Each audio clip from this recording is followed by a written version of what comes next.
Good morning, boys and girls. For today's writing lesson, we're going to take a look at a mentor text. Our mentor author for this writing unit is going to be Patricia Polacco, and she's an author known for writing personal narratives. Her stories are all about memories from her own life and childhood.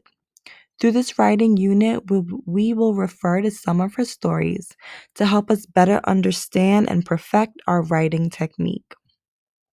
So for today, we're going to listen to her story, My Rotten Redheaded Older Brother. And of course, it is written by Patricia Polacco. Now remember, we've been doing this exact same thing in reading for the past 2 weeks.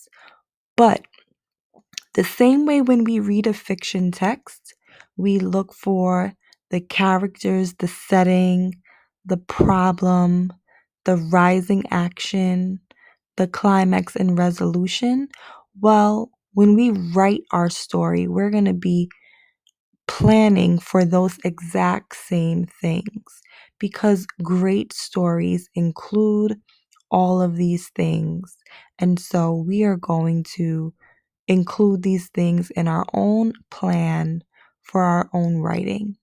Before we do that, we're going to look to identify these things in Patricia Polacco's My Rotten Red-Headed Older Brother's story. And so I separated them out into boxes just to give us a little bit more space to type. So before we begin planning our own writing, I want us to look for these things in a personal narrative. So I want you to go back and listen to the story as many times as is needed to fill out this sheet.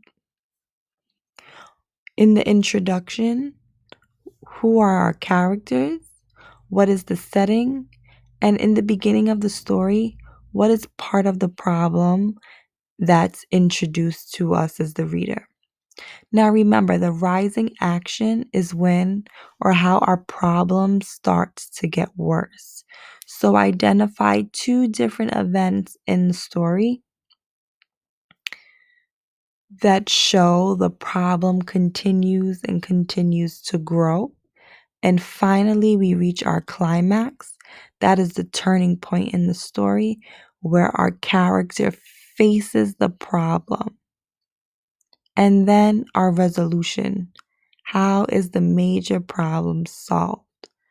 So where it says type here, you are going to press delete and you are going to type your answer in each box.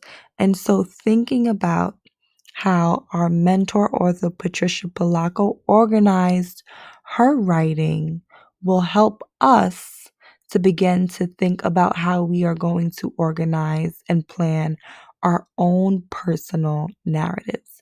And I want you guys to see that this story does have a problem and a solution. And so our own personal narratives, our own memories will also include a problem and a solution. So, planning this out, if we were to print this and cut it up, we would be able to place them directly on these markings to show our story's plot or our story mountain. And so when you guys come back to school on Monday, I'm going to give us all a large sheet of paper and we are going to begin planning out our stories in this same way. If you have any questions, please be sure to send me a private comment and I'll do my best to answer it for you.